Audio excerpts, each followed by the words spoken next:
escondida, porque geralmente as pessoas, quando você escuta, né, uma pregação ou um sermão, né, de um padre, ou de um pastor, ou de qualquer outro cunho religioso, filosófico que você queira ouvir, o cara, para falar aquilo ali, ele tem que estudar muito, ele tem que pesquisar, ele tem que recorrer a livro, que tem que fazer uma faculdade de teologia, para ele poder ir a fundo, porque essas informações, elas não estão disponíveis a qualquer um.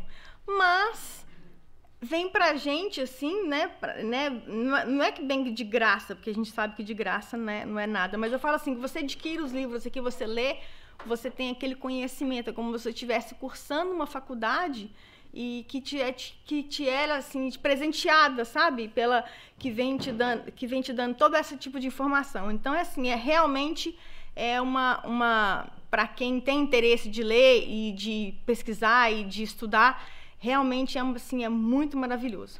Então hoje eu vou estar falando né, sobre como eu já disse, né, tá em Verdade, Caminho e Vida, e vem no livro de Atos, no capítulo 9, versículo 6. E fala assim: e ele, tremendo e atônito, disse: Senhor, o que queres que eu faça?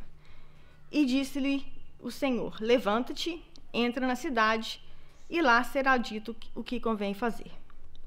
Então, essa pedaço especificamente, né, está no livro de Atos, e está na Bíblia, não é parte do Evangelho segundo o Espiritismo, isso aqui é especificamente na Bíblia, mas tem de referência do livro do Emmanuel.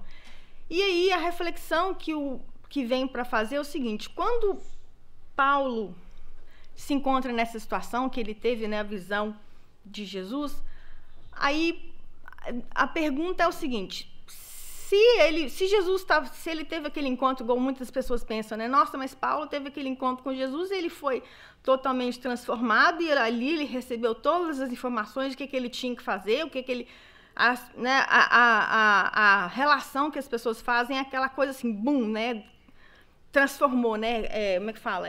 Tem uma palavra para falar isso, converteu e, né?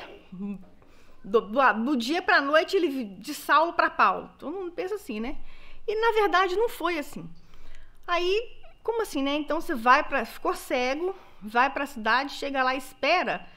Aí, assim, mas por que Jesus, então, não falou para ele o que ele tinha que fazer logo ali? Em vez dele, mais uma vez, falando em palavras, enigmas, aí te faz pensar.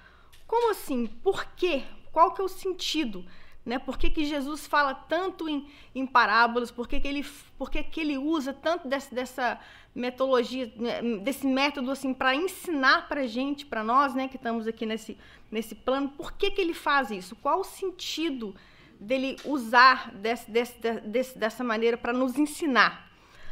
Aí então, nós vamos então para o segundo slide, que também faz parte da Bíblia. Aí vem aqui a resposta, não é? Atos 9, 9 e 17. Aí o segmento é o seguinte: e esteve então 3 dias sem ver, isso, né? Saulo no caso, e não comeu e nem bebeu. E havia em Damasco certo discípulo chamado Ananias, e disse-lhe o Senhor em visão: Ananias, e ele respondeu: eis-me aqui, Senhor. E disse-lhe o Senhor: levanta-te, vai à chamada rua direita e pergunta à casa de Judas por um homem de Tarso, chamado Saulo, pois eis que lá está orando. E uma visão que ele viu, entrava um homem chamado Ananias e punha sobre ele a mão para que tornasse a ver. E respondeu Ananias: Senhor, eu muito ouvi acerca deste homem, quantos males ele tem feito a teus santos em Jerusalém. E aqui tem poder principais dos sacerdotes para prender a todos os que invocam o teu nome. Disseram-se, porém, o Senhor: vá, porque este é para mim um vaso escolhido, para levar o meu nome diante dos gentios, e dos reis e dos filhos de Israel, e eu lhe mostrarei o quanto ele deve padecer pelo meu nome. E Ananias foi, e entrou na casa, e lhe impondo-lhe as mãos, disse: Irmão Saulo, o Senhor Jesus, que te apareceu no caminho por onde vinhas, me enviou para que tornes a ver e sejas cheio do Espírito Santo. Aí as pessoas falam: uau, então ele teve que ir para lá, para Ananias curar ele. Então, tipo assim, você lendo, né, se você fica preso somente no contexto bíblico, né, que no caso, o livro de Atos, ele é somente, vale aqui, deixa eu só fazer um parágrafo aqui. O livro de Atos, ele é todinho sobre a formação da igreja, sobre os apóstolos, sobre o que aconteceu. E praticamente, depois desse livro aqui, depois do 9, praticamente são sobre os feitos de Paulo, né, das viagens missionárias e tudo que ele aconteceu. Então, praticamente, se você não leu o livro Paulo e Estevão, praticamente o primeiro capítulo todinho que tem, ele é praticamente inexistente. Ele é pincelado em Atos 6, que fala sobre a morte de Estevão. Aí o interessante é que quem quiser depois, um tempo, e quiser ler o capítulo todo, ele dá um pulo, depois de 9, 17, ele dá um pulo, assim, ele fala que depois que aconteceu isso aqui, ele volta a ver, e ele começa a pregar, e já vai para a casa do caminho, encontrar com Pedro e com os apóstolos. Ele dá ele faz como, a Bíblia faz como se ele comprime, né, acerca, assim, de mais de 3 ou 4, não sei quanto tempo que passou, de informação da transformação de Paulo. Que é o que muitas pessoas, assim, pensam assim, nossa, mas então Paulo viu Jesus, teve aquela aparição maravilhosa, né, e assim, transformou da água para o vinho, virou Paulo, e assim, hoje deixou esse legado, esse evangelho, essa coisa maravilhosa que nós temos hoje, que é as cartas, as epístolas, né, no Novo Testamento. Aí a gente para pensar, então o que isso tem a ver com cooperar, o que isso tem a ver com o que Jesus mandou para fazer? Então, vamos analisar então. Aí, eu trouxe para vocês aqui uma coisa que eu achei na internet quando eu estava procurando uns dados para me fazer esse slide. Eu achei isso aqui, ó. O Espiritismo restaurando o cristianismo é a universidade da alma. Nesse sentido, vale recordar que Jesus, o mestre por excelência, nos ensinou que, acima de tudo, a viver construindo para o bem e para a verdade, como dizer-nos que, acima da cabeça, não derrama a luz da felicidade, nem sem o óleo do coração. Olha que maravilhoso, olha que lindo. Eu falei assim, gente, na hora que eu li, eu falei, não, isso aqui, tipo assim, descreveu o meu momento que eu tô vivendo agora, né? Tipo assim, eu achei, assim, fantástico isso aqui, só para dividir com vocês aqui. Então, eu vou dar uma pausa nesse slide aqui e vou falar um pouco mais para vocês pelo seguinte.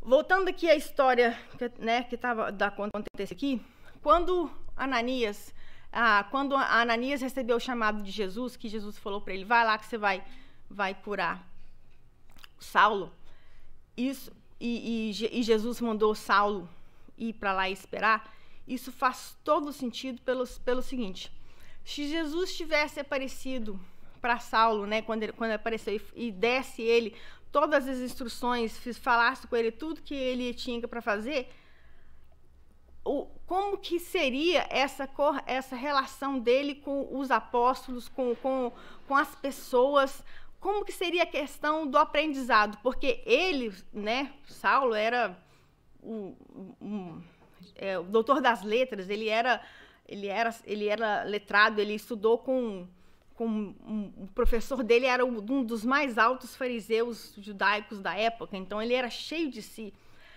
Aí que vem a parte da cooperação.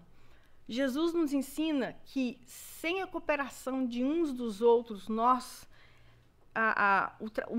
nosso trabalho aqui em conjunto é que nos faz crescer. É isso que nos ensina.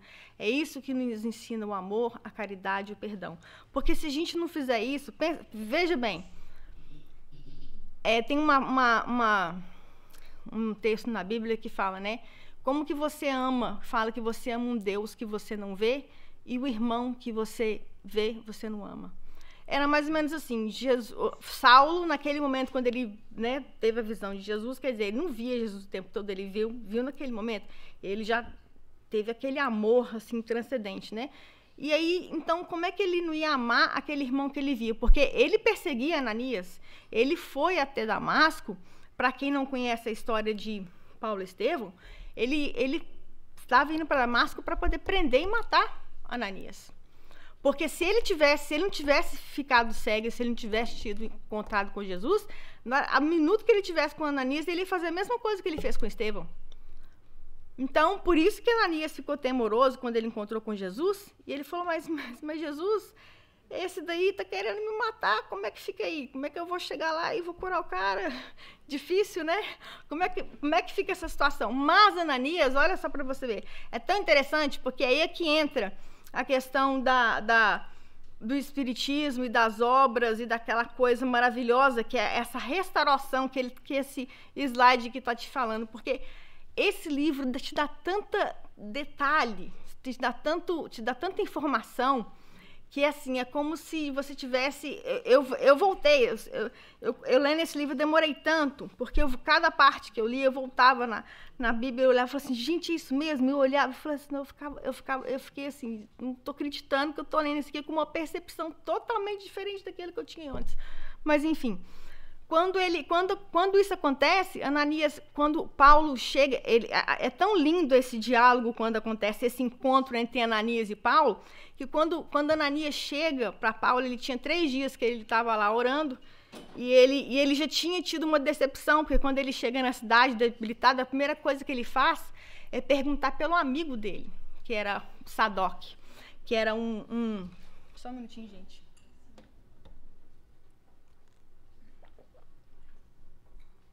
Ele tinha perguntado por Sadoc, que era um amigo dele que tinha ajudado ele bastante, principalmente com a perseguição de Estevão.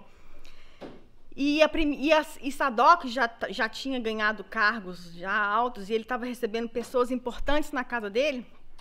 E a primeira coisa que ele fez foi, tipo assim, eu não posso receber o Paulo aqui agora não, e o Saulo aqui agora não, e ele tá, né, você tá falando que ele tá doente, não convém. E deixou ele para lá. E falou, não, vai para essa pensão aqui, e quando eu puder, eu vou lá e encontro com ele. Então, aquilo ali já foi um baque, ainda falou pro servo dele, mentir ainda, falar que ele não estava em casa. E ele escutou, ele falou, não, mas espera aí, eu escutei a voz dele, eu tô cego, mas acho que eu não tô surdo ainda não, eu escutei a voz do meu amigo. Aí o servo dele ficou com dó, falou, não, ele não pôde te atender porque está recebendo visitas. Ele sentiu o primeiro baque, né? Que tipo assim, poxa, né, meu amigo já está me dando as costas e eu nem falei ainda para ele que eu vi Jesus, hein? Imagina quando eu falar que eu vi Jesus. Então, ele tinha 3 dias que ele estava ali orando, e aí quando Ananias chega, ele escuta a voz, a primeira coisa que ele pensa é, meu amigo chegou. Primeira coisa que ele pensa, e não era. Quem estava chegando ali era Ananias. Quando ele chega, e é tão legal, tão bonita essa parte, ele chega entrando e ele fala, irmão Saulo. E assim, a sensação que a gente tem, assim, né, pelo menos a minha imaginação no livro, né, que ele chegou assim, já com aquela alegria, saudando mesmo, fala, irmão Saulo, eu vim aqui porque Jesus, aquele que você viu no caminho, me mandou. Aí ele percebendo que era realmente aquilo ali, ele começa a chorar, e ele tenta ajoelhar e tenta tocar na túnica dele, e Ananias se afasta, e ele fala, não, você não tem que fazer isso, porque mestre, é só Jesus, é só aquele que é digno mesmo, eu não sou digno de nada, eu vim aqui simplesmente para fazer aquilo que Jesus me pediu para fazer. E ele tem um momento maravilhoso, assim, vale muito a pena ler, assim, é muito lindo, sabe, assim, é coisa assim da gente se derramar em lágrimas. E quando eles têm aquele encontro, ele sabe, ele realmente ele volta a visão, e ele fica assim cheio de, sabe, do espírito, assim, é uma coisa assim maravilhosa. Aí por isso que, né, Jesus fez eles terem esse encontro, porque Paulo tinha que começar, né, Saulo no caso, ele tinha que começar a perceber o tamanho do esforço que ele tinha que ter que fazer, porque não bastava só ele ter aquele encontro maravilhoso com Jesus, não bastava só ele ter o arrependimento, não bastava só ele ter aquela vontade de chegar e pregar e espalhar o evangelho. É muito mais envolvido do que isso. Por isso que quando a gente, né, pega o texto bíblico, fica parecendo que falta um pedaço. Falei, mas peraí, como é que o cara da noite pro vinho, ele bateu a cabeça, acordou e, né, como é que funciona isso aí? Então, é esse tipo de informação, é esse tipo de coisa, assim, que inspira a gente, sabe? São coisas assim maravilhosas que a gente vai aprendendo no caminho e vai descobrindo à medida que a gente vai estudando, vai fazendo aula. E eu acho mais maravilhoso ainda é o seguinte, porque para mim, por enquanto, está sendo essa parte que eu estou me aprofundando nas obras de Emmanuel, de Chico, nos livros que eu estou lendo aqui, mas é uma coisa assim que eu, por enquanto, estou só nesse pedacinho, mas tem muito mais coisa dentro do Espiritismo. Quem quer se aprofundar mais para o lado da ciência, quem quer se aprofundar mais para o lado da espiritualidade, quem quer se e assim, sabe, é como se estivesse assim, num banquete e você vai ali se servir daquilo que você está precisando no momento e tem assim, comida e comida com abundância. Basta você chegar e você se interessar e o que tiver ali, você aproveitar daquilo que está sendo lhe oferecido. É assim, mais ou menos, que eu me sinto e eu vejo, entendeu? Então, é assim, uma coisa que vale muito a pena, mas tudo depende do seu esforço, tudo depende daquilo que você quer, daquilo que você está buscando. Então, eu lendo quando eu lendo o livro todo, Paulo Estevam, voltando aqui um pouco para o tema de hoje, a questão, né, da cooperação, a questão, né, do porquê que Jesus falava daquela maneira. Quando a gente, né, lendo a trajetória toda, né, de Saulo, de Estevão, eu sempre fazia uma análise, assim, uma filosofia, assim, eu tinha sempre um pensamento. Eu pensava assim, quando eu comecei a analisar um pouquinho os textos, eu pensava assim, falei assim, gente, eu penso que quando Saulo encontrou com Jesus, né, que ele caiu, né, que ele caiu do cavalo, ele viu aquela luz, eu penso que ali naquele momento que ele caiu de joelhos, ele já falou, né, que tu quer que eu faça aqui, né? Eu pensei comigo assim, eu penso que isso sou eu analisando, né? Eu penso que ele pensou assim, finalmente Jesus apareceu para mim, porque eu já estou escutando, eu já estou perseguindo ele, porque ele não se revelou para mim, porque ele se revelou para Estevão, que foi apaixonado por ele converteu o meu mestre para o cristianismo, e até a minha noiva, que eu amava tanto, que foi o motivo que ele queria ir atrás de Ananias e acabar com a vida dele. Então, quer dizer, ele estava ali sempre, despertou aquela curiosidade desde sempre, só que ele não entendia. E porque ele não entendia, ele odiava, e ele queria matar, ele queria acabar com uma coisa que ele não compreendia. Isso era eu analisando. Aí eu achei isso aqui, eu estava pesquisando, e eu achei essa reflexão aqui, que está no inicinho do livro, no prefácio, está falando assim, ó, os mais exigentes advertirão que Paulo recebeu um apelo direto, mas, na verdade, todos os homens menos rudes têm, na sua convocação pessoal ao serviço de Cristo, as formas podem variar, mas a essência, o apelo é sempre mesmo, sutil, inesperado, e a maioria, porém, resiste ao chamado generoso do Senhor. Então, quer dizer, ele sempre estava ali, inclusive quando ele tem aquele encontro com Jesus, Jesus fala para ele, por que me persegues? Tipo assim, por que você está insistindo ainda? Por que você ainda está resistindo? Eu não estou te chamando, já não tem um bocado de tempo, você está sofrendo por quê? Você se entrega logo. E foi o que ele fez naquele momento, foi aquele momento da entrega, de falar assim, eu estou aqui, agora chegou minha vez, entendeu? Mas isso é uma reflexão minha, tá, gente? Isso aqui não é o que o livro está falando, não. Isso aqui é só o que eu estou colocando, assim, meus 2 centavos, vamos falar assim, né? Então, assim, é aquela questão. Então, para Jesus mostrar para Saulo, para ele deixar de ser aquele, né, que ele já estava amolecendo, né, que quando ele chegou ali, ele já estava com tipo assim, vamos falar, né, com as armas já tinha, tipo assim, já tinha se desfeito um pouco daquela dureza toda que ele tinha, mas não era ainda o necessário, ainda não era o suficiente para ele poder se tornar quem ele foi. E foi através de muito esforço, foi através de muito suor, foi através de muito sacrifício, foi através de muita luta. E literalmente, você lendo o livro, te dá assim, a pretensão, né? Pelo menos o que a gente sente, é de que você, tipo assim, começa a conhecer a trajetória de Saulo. E você começa a compreender os motivos pelo qual ele fez o que ele fez, agiu como ele agiu, porque te dá detalhes da caminhada. Aí você fala, nossa, agora isso aqui faz todo sentido. E então, por isso que Jesus fala, olha, vai para lá primeiro, entra, e que ali eu vou te mandar o que você tem que fazer. Porque se Jesus chega para você, né, que você não está pronto e te joga aquele tanto de informação, o que vai acontecer? Você vai desperdiçar, né? Você vai fazer o que com aquilo ali? Você vai jogar fora, você não vai estar pronto para aquilo. Então, é o que acontece. E ele usa daquela pessoa, né? Ele faz a mesma coisa, ele estava perseguindo Jesus e matando todos os cristãos e fazendo aquela coisa, né? Aquela luta, né, sanguinária, matando aquele monte de gente, que todo mundo sabe que foram coisas terríveis. E aí ele usa de Ananias, que é justamente aquele que ele estava perseguindo para matar, e usa ele para quê?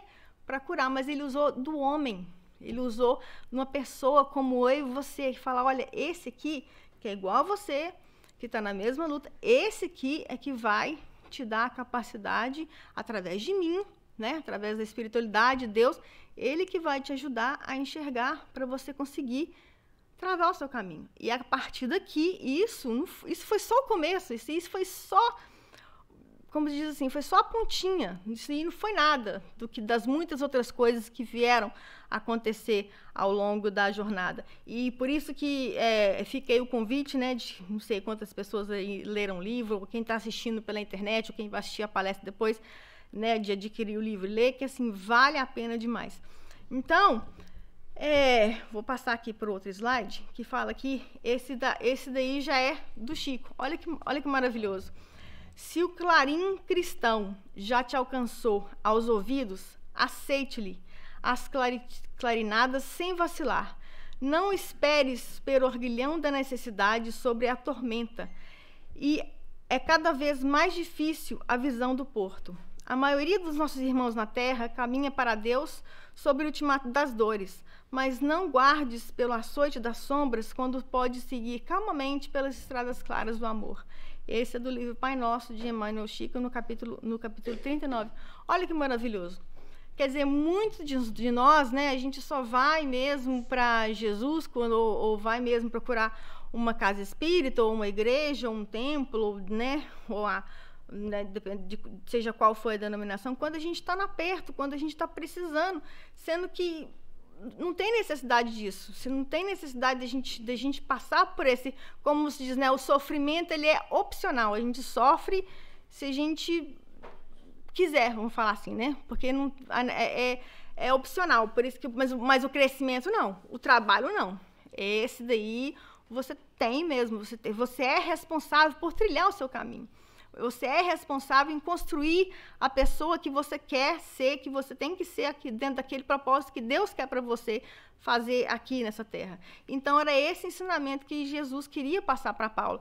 E, inclusive, um pouquinho mais na frente, no livro, nesse mesmo capítulo, né? Porque, olha só, isso, eu estou falando disso tudo aqui, isso são o quê? 4 folhas do livro, que é de 206.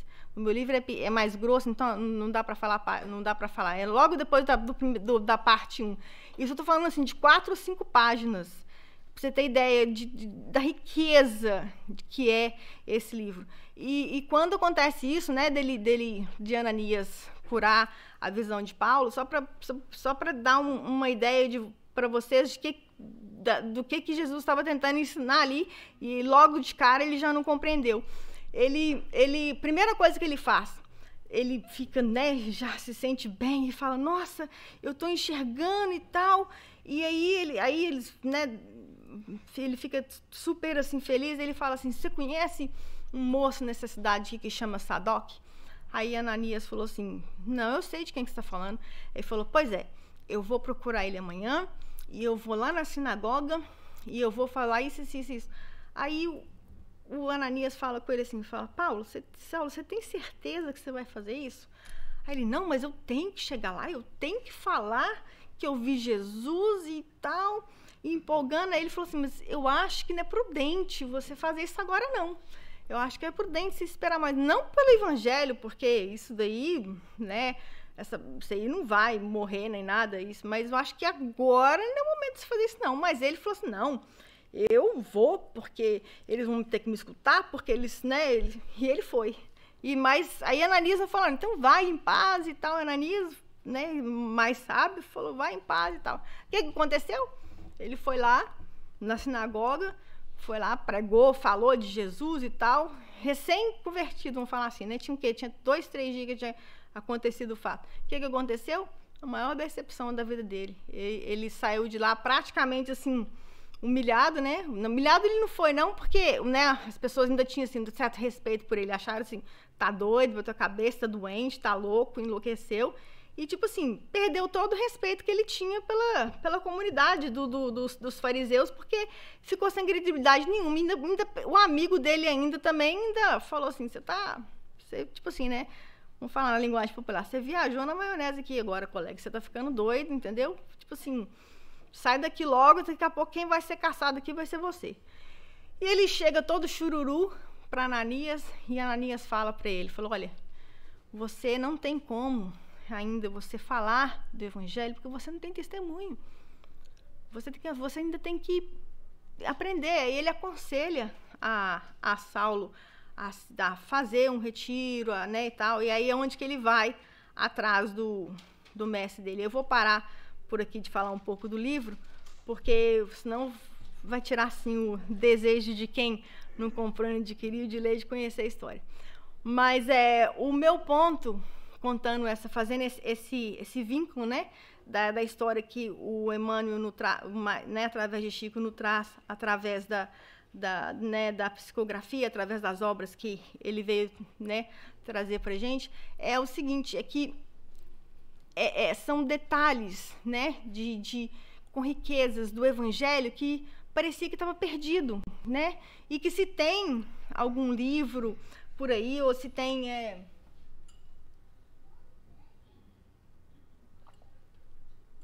alguma fonte de estudo, né, que quem faz um curso de teologia, ou quem, né, estuda para padre, ou quem faz...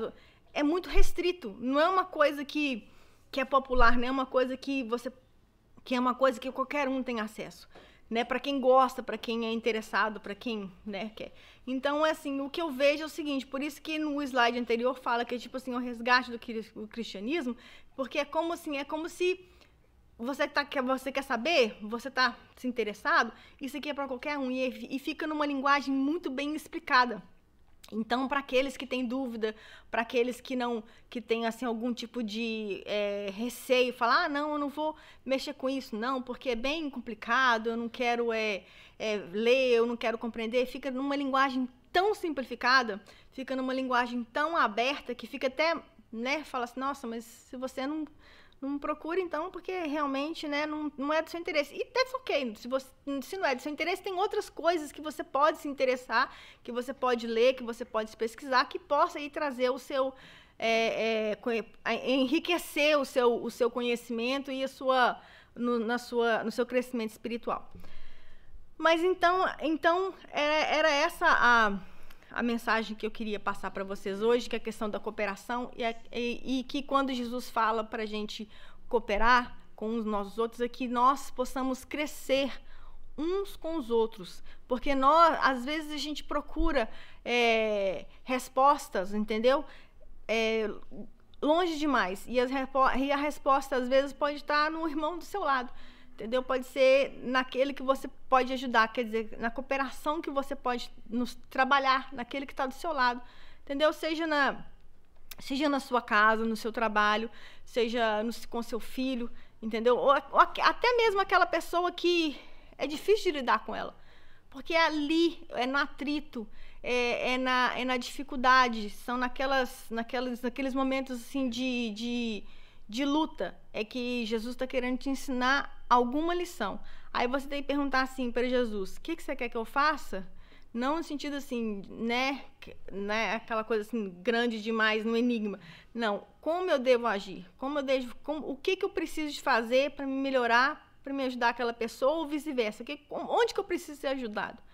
né? Então, é essas questões que a gente tem que se perguntar, porque quando a gente para de olhar para a gente mesmo, né, para o nosso eu, para o nosso ego, que às vezes pode estar inflamado ou cheio demais, porque estamos cheios de nós mesmos, de si, né, dos nossos pensamentos, e achamos que somos grandes demais, que somos o bambambam, né, somos assim, né, a última bolacha do pacote, né? Vamos falar assim, né, que nós somos, é aí que nós nos perdemos, porque aí a gente deixa de perceber o irmão do lado, a gente deixa de perceber a oportunidade que Deus está nos dando, entendeu? Para a gente poder crescer, porque na verdade a gente aprende com quem? É com o outro. Porque se a gente já nascesse pronto, vamos falar assim, então para que a gente vai estar aqui? Se a gente está aqui é para a gente poder conviver com o outro, para a gente poder aprender com o outro. E às vezes o aprendizado ele traz atrito. E às vezes é onde que você está tendo atrito é que você vai aprender. Às vezes é na dificuldade, não no sofrimento necessariamente, vamos falar assim. Mas é na dificuldade, são nos atritos, entendeu? Então quando você está numa situação que você está tendo atrito, dificuldade, você não está encontrando a resposta, então procura falar, pergunta para Jesus assim, então, peraí, então me mostra, então só um pedacinho, então, como é que eu devo agir para mim poder entender o que eu devo esperar dessa situação.